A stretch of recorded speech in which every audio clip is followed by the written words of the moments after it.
My own smiling man, who happened to love Scooby-Doo. I've always taken a liking to reading stories here. My favorite was probably one that brought my attention, called The Smiling Man. While reading this story, it made me relive my own experiences I had while walking downtown with my father. Unfortunately, I am here to share that experience. Growing up, I was raised by a single father, since my mom had a lot of mental issues, and she eventually left us, living in a rather decently sized city in a less than moderate downtown apartment. My father, a young man who was practically a workaholic, in order to support myself as well as keep both of us in decent housing, would usually bring me to a nearby family member to watch over me while he was at work. At the time of this occurrence, I was about 7 years old and still didn't understand how to take care of myself at home while my father was at work. In other words, I struggled to make microwavable popcorn. Yeah, I was one of those kids. It was the weekend, and my father was heading to one of his two jobs. Thus, he was gonna bring me to my aunt's house, which is a few blocks down. We usually walk considering my father's job, as well as my aunt's home, wasn't too far away, and we couldn't afford a car. Let's focus on what happened. Don't remember the specific date. I think it was a really early summer, Saturday, around 7 p.m. I'm in my Scooby-Doo pajamas, happily awaiting my sleepover with my wonderful auntie, and my father is getting ready to leave. I grab a movie to watch at my aunt's house, probably Blue's Clues or Scooby-Doo or something similar. We leave our room, lock up the apartment, and head out onto the sidewalk. Immediately after walking out, I notice there is a man leaning against the outer building next to the door. He's smoking a cigarette and just casually standing there. He was wearing a baseball cap, but that is really all I remember about him. We began walking down the road in the direction of my aunt's. We get about 5 feet when he says, "Hey kid, cute pajamas." My father gripped my hand a little tighter and pulls me a tad forward, forcing me to keep stride. I was about to turn my head and look at the man, but my father must have noticed because he told me to just keep walking. We make it to the edge of the sidewalk and have to wait for the light to change when I hear him again. "Hey kid, what you got there?" I felt my father's hand get super tense. He leaned down and picked me up, basically making sure that I wouldn't leave his side. The man repeated again, "What you got there?" "I love Scooby-Doo!" He then proceeded to make a harsh laughing sound in the voice of Scooby. You know, the high-pitched re-he sort of laugh. I dug my face into my father because I was so scared. It was then, after I was done burying my face into my father's shoulder, that I saw the man a little clearer. He had what looked like pimples or scabs all over his face, a baseball cap shadowing most of his forehead and eyes, and a very large smile. Although I believe I remember him having what seemed like a scarred lip, or a cleft lip, I'm not sure, but I knew there was something weird about his lips. It was after the light turned and allowed for us to continue walking across the street that the man reached out and brushed my hair. I recoiled away from him and dug my face into my father's shoulder once more. My dad noticed this and swung around, yelling at the man to get his fucking hands off his son. I was terrified. The man slowly backed off, his hands held up, smile still plastered onto his face, still holding me. My father quickly walks across the road and gets onto the other side. I look up and the man was still standing there, smile on his face. After we had gotten to be what seemed like a safe distance, my father asked if he could put me down, and we began to walk hand in hand again. We got a block away from my aunt's house, when amongst the usual sounds of traffic, I began to hear quick and heavy steps behind us. My father must have heard it too because he took me by the shoulder and moved both of us towards the buildings. From my understanding now, he must have believed it to be a jogger out on the town. However, when I look back, it was the man again, smile on his face, hat covering his eyes. "Hey, you never told me what you got there, kiddo!" My father had had enough. He turned around, keeping me away from the man with a hand on my chest, and began to yell. I never really heard my father yell. He was a smaller guy. The sound of his deep voice made me recoil and become even more worried. After using more profane language and telling the man to get lost, the man once more began talking. "I just love Scooby-Doo. I want to see if I could try on his PJs." That was what did it. My father clenched up and laid the man out. No other words said. One punch and the man was down. Once my father saw that he wasn't getting up, he picked me up and basically ran the rest of the way to my aunt's house. He sat me down, explained to her what happened, and called the police, telling them there was a confrontation. I remember there being at least 2 cars with flashing lights that pulled up, but when I asked my dad about this story before writing this, he claims that they never updated him on whether they found the man or not. Needless to say, I still ended up staying at my aunt's place for a couple of days. I just remember that night, probably along with the following week, being absolutely terrified and spooked.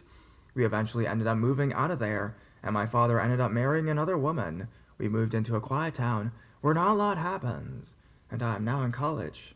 But after reading the famous Smiling Man story on here, it triggered this story in my memory, and I had to go and ask my father about the blunt details of what happened that night. I'm gonna sleep with my lights on tonight. Hey, scabbed up, probably now concave skulled creepy ass man who wanted to try on my PJs? Let's never meet again.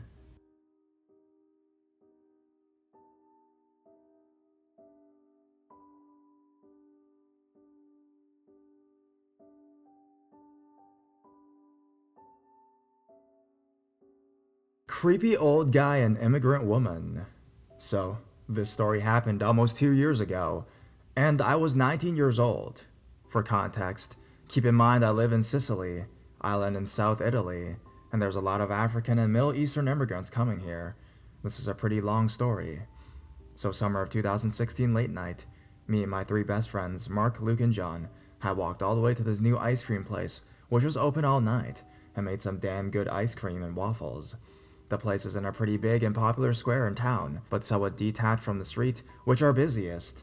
Which normally isn't a problem if you're moving by car, but again, we were walking. No big deal. We're just a bunch of young guys in your middle and late teens. So, we get our ice cream and then start heading home. As we're walking down this big road, a black woman ran past us. Didn't pay a lot of attention at first, and assumed she was just in a hurry, but then I noticed her turning around a corner all of a sudden, and as we went past that corner, I spotted her trailing behind the wall. She's crying, barefoot. She was holding her high heels in her hand, and desperately trying to work a cell phone, which looked pretty broken. So yeah, it's pretty clear that something really wrong happened. We stopped and tried to talk to her. I still remember the way she looked at us, a mix of fear, surprise, and hope in her big auburn eyes. But it's complicated. Her sobs almost made her almost unintelligible. She's panicking, and I'm not even sure if she speaks Italian or English, and I try to communicate in both languages. When I try to suggest we take her to a police station, she shook her head and said no, terrified. Maybe she's an illegal immigrant, I thought, and doesn't want to get the police involved.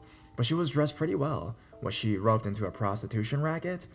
As we were trying to communicate with her and trying to form a plan on what to do, this big car pulls by and an old man, looking 50 or 60, climbs down.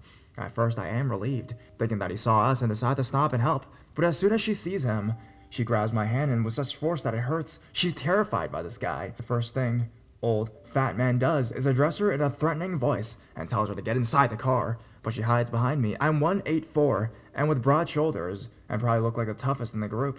Confused, I asked him who he is and if he knows her, and says he's her boyfriend. Yeah, no way. The girl's in her 20s, and even I think she's gorgeous and I'm gay. Old man starts getting angry, telling me to let her go, that she was drunk and had to go with him. I tell him that I don't know who he is or who she is, but I can tell she doesn't want to be with him. Old guy keeps getting angrier and bossier, even says, "You don't know who I am." And if the situation wasn't so tense, I'd probably burst into laughter at such a corny-ass line. At this point, I have to make a disclaimer. I'm sure what follows will make some of you roll your eyes and make you say, "Oh, I'm sure that happened," but I swear it's true. The girl, still holding my hand like her life depends on it, sprints like a leopard. I don't have time to realize what's happening, but I'm running along her, and I'll be forever thankful for this. My friends come after us. We run for a few minutes and cover more ground than I ever thought possible. And as we turn around a corner and slow down for a second, and Mark tells me he spotted the old guy getting in his car and start following us. Shit. I realize we're close to the police station, and I once more try to ask the girl if she wants to go there, but she tells me no, and that she tried once and they didn't listen to her. They were friends with the old guy. Okay, so we're being followed by a creepy old guy. He's got a car and we're on foot. Don't know what to do, and as I turn to look around, I see his car turning the corner again. Thinking quick, Luke points out we're close to his house. We run and split, hoping to confuse the guy. The girl's still not letting go of me, taking turns on roads too narrow for him to get inside. We manage to reach Luke's house and get in the garage. My heart is pounding and I'm sweating, and I think this is the biggest adrenaline rush of my whole entire life. Finally safe and calm, we talk with the girl, who lets go of my sore hand. Her name is Juliet. She says she comes from Germany, and was in Italy as a model. I admit, at first I didn't believe her, but then she had opened Facebook with my phone, and there she was, wearing wedding dresses on the seashore of the town, having a toast with photographers and other models. So who was that guy? Turns out he is her boyfriend. He is an abusive asshole who beats her, and is constantly stalking her, and breaks her phones and does all that kind of crap. The one she was trying to make work at the start of the story was the third phone of the month, and had even stolen her documents. He threatens her, and doesn't let her contact family to tell about what's going on. I plead to her to tell this to someone. I understand she doesn't trust the police. I think the old guy was probably a former cop. But my mom is a social worker, and she has been dealing with many cases like these, and she can help. Mark and John are with me as well, but have been silent for the most part. At that point, Luke comes back with his mom, and it's only now that I realize it's 3 in the morning, and we spent the last hour fleeing from an abuser. We explain the situation to Luke's mom, and that we need to take the girl to somewhere safe. The girl finally says we can take her to a friend of hers, and we agreed to bring her there all together. We fit in the car, 4 teens, a black girl in her middle 20s, and a middle-aged woman, and drive her to a friend's house. Before she steps out of the car, I give her my phone number and my mom's as well, and tell her to call if she needs help. She gets in the house, and Luke's mom brings me back home. It's now 4 in the morning, and the adrenaline rush ends. I start sweating buckets, so I toss my clothes in the clothes bin and just go to bed, tired and confused. The next few days I was on edge. I'm a very anxious person, and I was worried that I'd hear or read about the police finding a dead black girl, but it doesn't happen. I don't hear from the girl, so I hope that she's okay. Then 2 weeks later, on another night, I'm heading towards my favorite pub, and amidst the crowd of people, I spot her once more. She has hidden her long bronze hair with a cloth tied to her top of her head, but I immediately recognize her, and my heart breaks. She is walking next to the old guy, who has this odious look of smugness on his face, while she looks so terribly sad. I don't know why I didn't do anything or say anything at that point, but I just went on my way, feeling sad and defeated. Maybe I could have done something, and from time to time my mind goes back to that night, but I don't know what. For some reason, the defiance I could show to that guy, while alone in a dark road, didn't come back to me in the middle of a crowded street. It's been 2 years, and I've left town to go to college. I don't know what happened to the girl or her abuser, but I hope she has managed to get rid of him, and that she is safe now.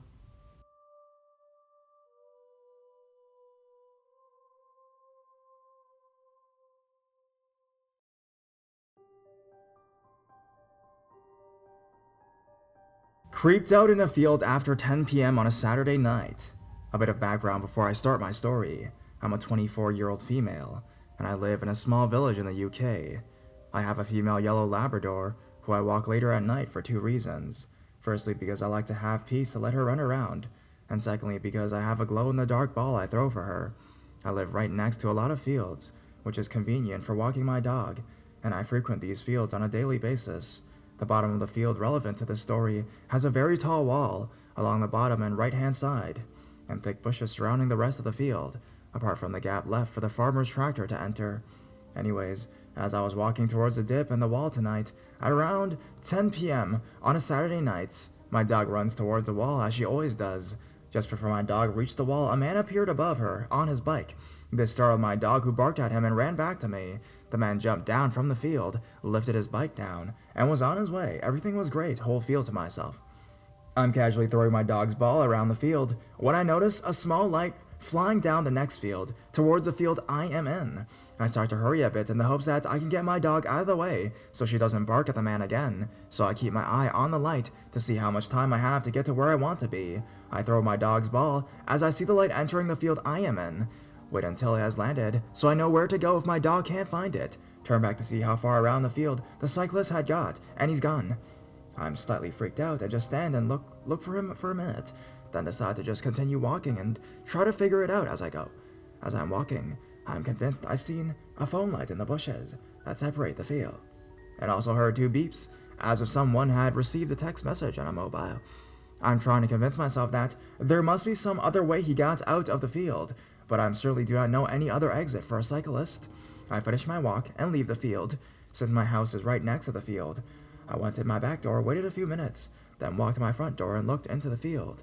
Lo and behold, there is the little light at the far side of the field. I at first assumed that the cyclist was doing circuits around the top of the village, into the field and around again. I did find it a strange place to be cycling so late at night, but each to their own. I am not sure what happened tonight, but I am a little creeped out. Please let me know if I've spent too much time on Let's Not Meet. Maybe I am just getting a little paranoid, but I doubt it.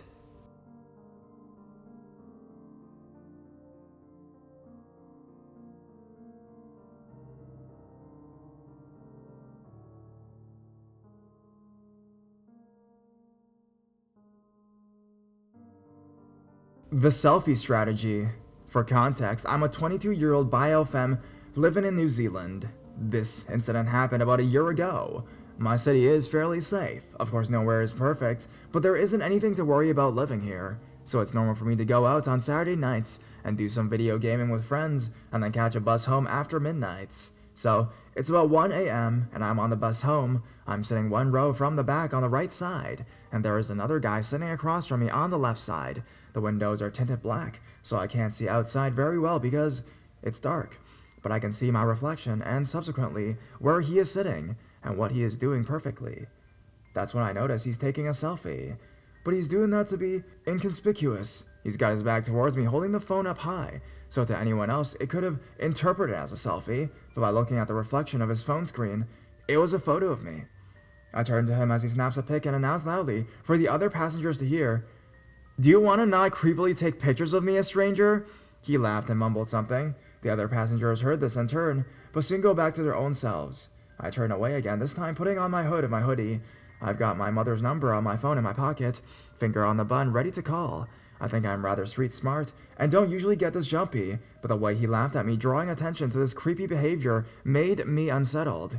He leans over to be closer to where I'm sitting and says, "So you live in the destination?"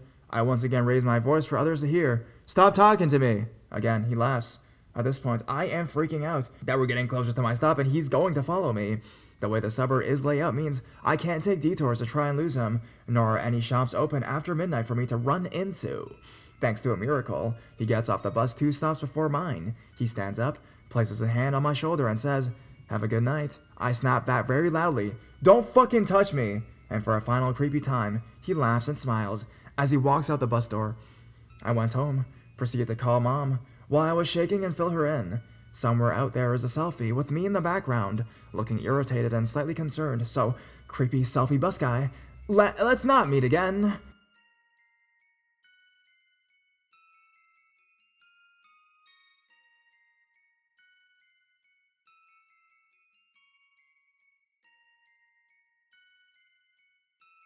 Scary Moonlight Swim.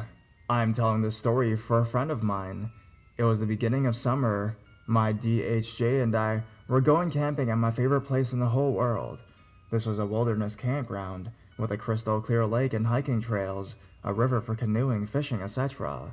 This was going to be a special weekend where we leave the kids, careers, and all behind for just time for the two of us in nature. It was a Saturday morning and Jay had to work, so it was a little while before we could leave. We got to the place we were going to, and then there was only the two of us, so we set up our tents and all that and done some hiking, had a picnic at the waterfall, etc. Later we got back to camp, built a fire and shared a bottle of wine, till the darkness and firefly set in. It was a full moon and everything was beautiful.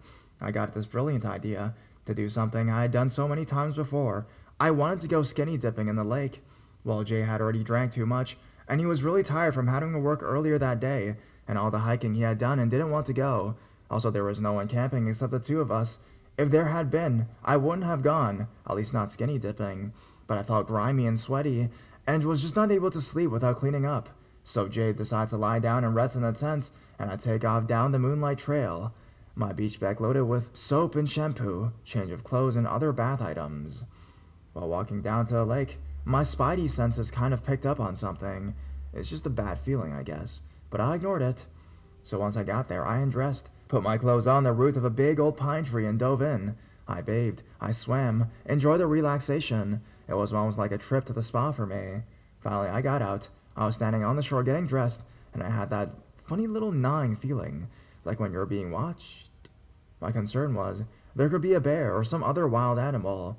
Just to describe the lake kind of sits like in a bowl. There's a cliff, but it's not a steep cliff, it slopes. There are trees and forests surrounding it. This is relevant. So while getting dressed, I look up towards a cliff, and my heart felt like it was about to stop. A person stepped out of the shadows of the trees. Just from his silhouette, I couldn't see his face. I thought it was maybe Jay. Maybe he changed his mind about swimming, or maybe he was worried about me. I've been enjoying the lake so much. I've been there probably an hour, so just assuming it was him, I first started joking with him. "Sorry, but you missed a great swim," or some dumb shit like that. Normally he would joke back with me, or say something grumpy, if he was irritated that I'd been there down too long, but he didn't say anything. All the while, I'm pulling on my clothes, still talking to him, but he never said a word. Well, I had all my clothes on and was ready to start walking back. He stepped back into the shadows of the forest. At that point, I was pretty sure it wasn't Jay, so I grabbed my stuff and ran down the trail as fast as I could. One time, I thought I heard voices, but I was so scared, I may have imagined it. I got back and Jay, of course, was sound asleep. I was ready to pack up and go home, and thoroughly creeped out about being watched like that, but I could not get him to get up. I didn't sleep until he got up the next morning to make coffee. Every noise I heard during the nighttime, I thought it was whoever that guy was that watched me. Jay was very upset and scared for me when I told him what happened, and we hiked to the place where I saw the guy standing. There were 2 sets of footprints there, from what we could tell. That was one of the scariest experiences I've ever had, and I think about how vulnerable I was in the lake that night, and so creeped out about someone watching me swim and watching me get dressed. Anyways, creepy stranger or strangers, let's not meet to this day. We have no idea who that person or persons was, but I'll never take a moonlight swim alone again.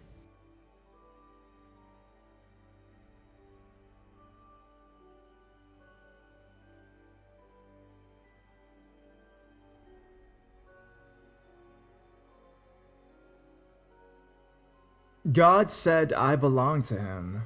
This happened 2 years ago, on the day of my 28th birthday. I was working at a small, double-sided drive-through only coffee stand, about 30 minutes outside of Seattle. I've been working there for about a year at this point, and was always scheduled to work the closing shift during the week and the opening shift on the weekends.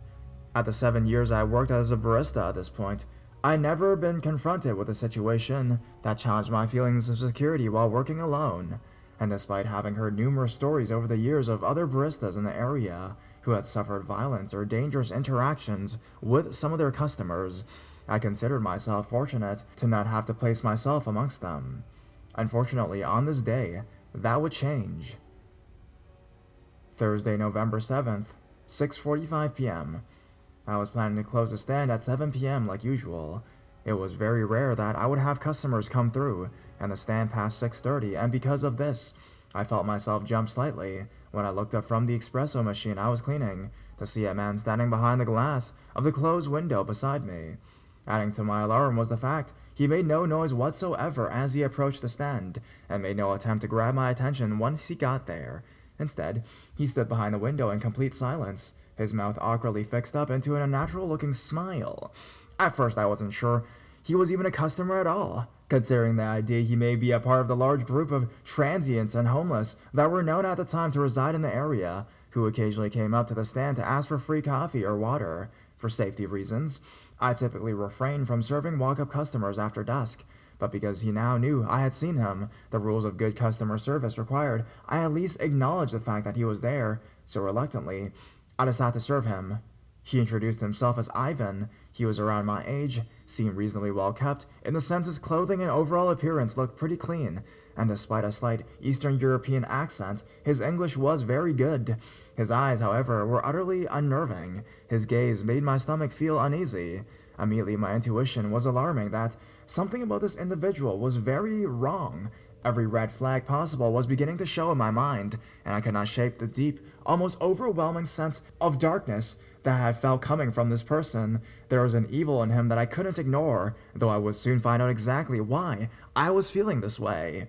After greeting him as politely as I could, despite my growing hesitations, I began preparing my machine to make him a drink. However, he didn't seem to know what he wanted to order, and I asked him twice what I'd get started for him, before I silently recognized the fact that he was very likely not here for the coffee. Eventually, he abandoned ordering altogether, and instead directed our interaction towards small talk. He asked me where I was from, how long I've been working at the stand, etc. I answered each of these questions with short, abrupt answers, hoping my tone and clear lack of engagement would convey the fact I wasn't interested in continuing any further conversation, since he was not a paying customer, and because I was about to close. After a long pause, he asked slowly, "So, do you have a boyfriend?" Annoyed, I replied curtly, "No." At this point, I was completely ready to end our interaction, so I told him that I needed to finish up closing so that I would go home. Upon hearing this, he walked away from the window he'd been standing at, mentioning in his dissent that he is looking forward to seeing me again very soon. A minute or so passes and he was out of sight, yet my gut told me that he was not, however far away. I could feel his dark energy nearby, and I knew he was watching me from somewhere beyond the line of vision. Cautiously, I closed up the stand, locked the doors and windows, walked to my car, and drove home. By the following day, I'd all but forgotten the encounter I'd had with that guy and went to work as usual. 7 p.m. rolls around, and once again, I'm just about to end my shift and close the stand. I'm nearly finished closing out the register when a brief moment of movement catches my eye from outside the window on the opposite side of the stand. I turn my head towards the area in question, and there, in full view of both me and the security cameras, stood the guy from yesterday. My stomach sank quicker than I knew previously possible, and I immediately was very wary of how cold it was outside of that stand. He smiled at me with a predatory-like grin, waved, and then proceeded to pull open the closed window in front of him, instead of waiting for me to cross a small distance within the stand that stood between us, and open it for him, as I usually would. And although he didn't present himself aggressively, there was something incredibly threatening about his choosing to do that. It left me feeling hopelessly unsafe in that moment, and that was not a feeling I was familiar with, or, as I learned, particularly fond of. Once I was finally able to bring myself back into a present state of mind, I cleared my throat and told him as firmly as possible that I was off the clock and wouldn't be able to make anything for him as my machine was already cleaned and my register closed out for the day. His smile widened further as he replied, "It's okay. I didn't come here for the coffee. I came for you." Upon hearing this, I noticed a shift in the energy between us. The fear I'd previously been overcome with now made a sudden and jolting transition into a redlining level of irritation. "I don't care what you came for," I told him, as sternly as I could manage. "It's gonna have to wait until tomorrow because I am fucking closed." At this, he chuckled a bit before finally raising both his hands in an indication of surrender, saying, all right, fair enough." His smile disappeared. His eyes became even more focused on me. His gaze intensified. "Then I will see you tomorrow," he said, in a way that felt less like a statement and more like a threat. I swallowed hard, and once he was out of view, I rushed to the window and slammed it shut, throwing the lock into place. Again, despite not being able to visibly confirm his presence nearby, I knew that he was there, and I could feel his eyes fixated upon me. I left the stand quickly and got in my car to drive home. This time, however, he remained heavily on my mind for the rest of the night, robbing me entirely of any sleep at all. The following morning was a Saturday, so per my usual schedule, I got up insanely early to work the 5 a.m. opening shift. I arrived at the stand at 10 minutes to 5, and for the first few hours of my shift, everything was it to be normally was. 8:30 rolls around, and it's now finally no longer freezing and dark outside, as the November mornings here tend to be. The sun had broken through the clouds and was steadily burning them up. As I was admiring the weather out the window of the stand, I noticed a familiar truck approaching. As I neared closer, I recognized it as my ex-boyfriend, Jonathan. I found this exceptionally odd, as he and I were not currently on very friendly terms due to his cheating that ended our relationship about 6 months earlier.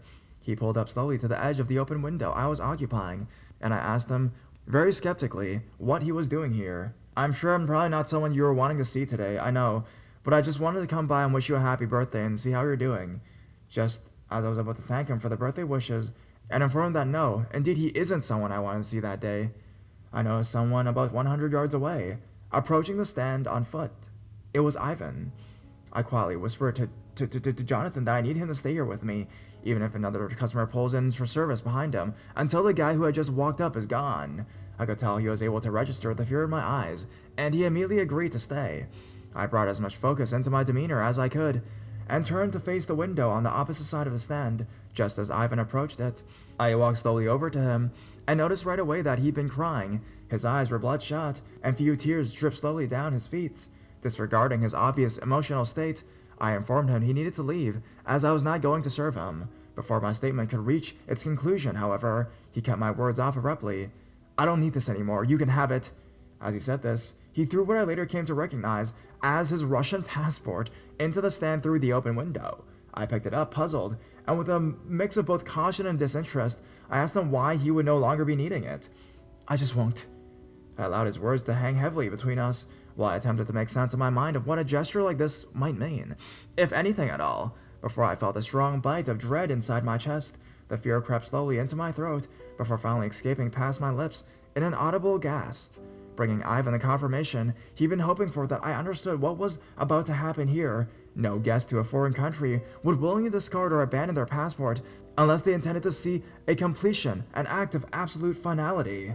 In an effort to serve the non-verbal conversation taking place between the locked gaze Ivan and I currently had on one another, I glanced over my shoulder at Jonathan, who now had a what the fuck is going on look on his face.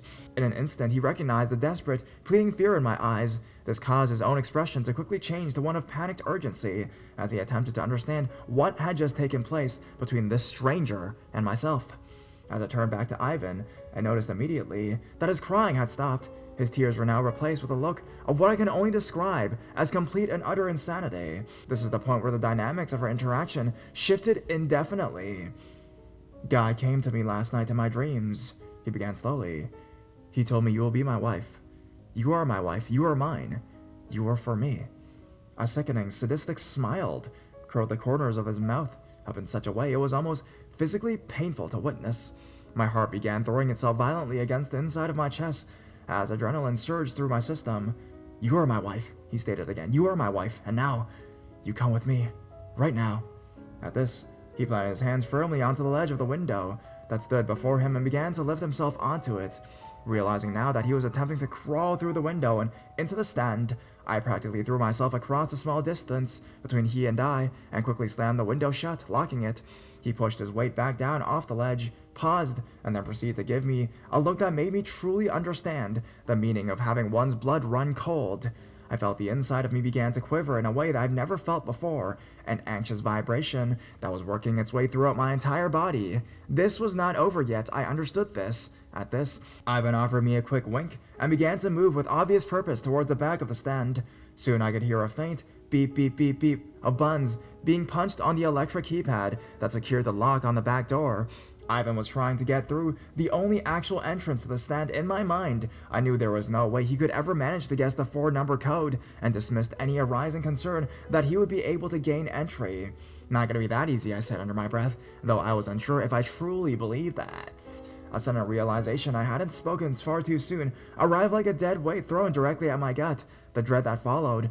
What I heard next is something I will never forget. It slammed itself violently into my present state of mind, and with so much force, I almost fell back a few steps. Adrenaline immediately overtook my system in its entirety, and in an instant, my vision tunneled itself as I heard the fateful sound of the electronic keypad indicating a successful code entry, followed by the loud and heavy thunk of a steel deadbolt retreating quickly back into the door. All I could see was the door in front of me, nothing else. It was as if there was a glaring spotlight illuminating that door and the evil that was about to walk through it. All else around me fell into darkness. Time felt as if it had stopped entirely. I no longer had a sense of it, or of the space around me in which I was currently occupying. As the door began to slowly push open from the outside, I could hear an almost deafening scream resonate powerfully throughout the walls of the stand, expelled solely by a force of fear. As I stood there completely paralyzed, I bore witness to the largest knife I'd ever seen enter through the opening door first, followed by Ivan's firmly gripped hand around it. It was only then that I realized the screaming I was hearing was my own. As Ivan passed the remainder of his body through the opening of the back door and into the stand, my scream suddenly silenced itself.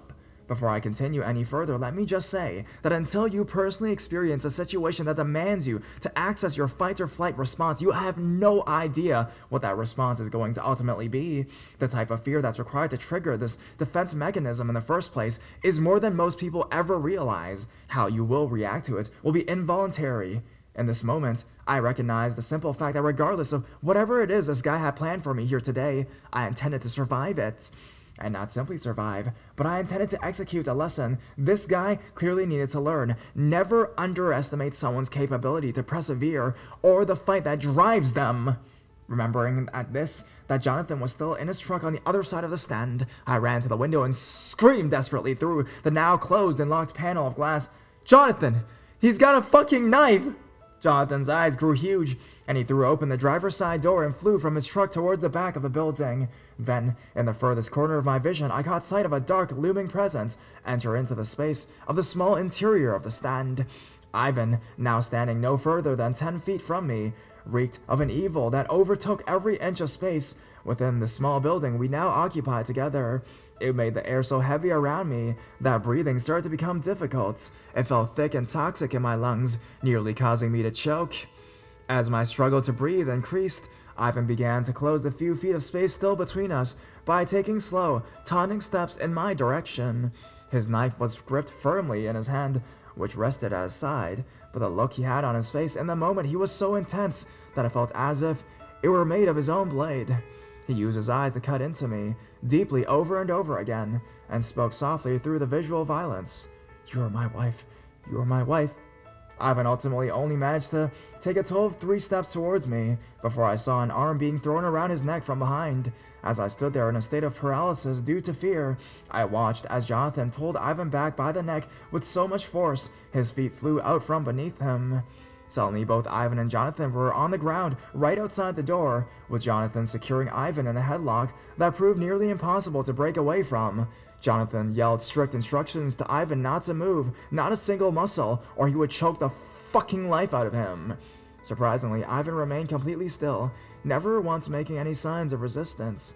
Jonathan kicked the knife away from his reach and told me to pick it up, secure it, and call the cops. It would feel like hours before the cops arrived, thanks to the massive amount of adrenaline still in my system, though in reality, it was only a few minutes. Soon, the entire area was completely overtaken by more law enforcement than I'd ever witnessed to a single call before, having moved very little from the place I initially stood since calling 911. I watched as at least 6 cops descended on Ivan at once, relieving the grip Jonathan had around his neck and forcibly detaining him and carrying him, practically hogtied, into a waiting cruiser.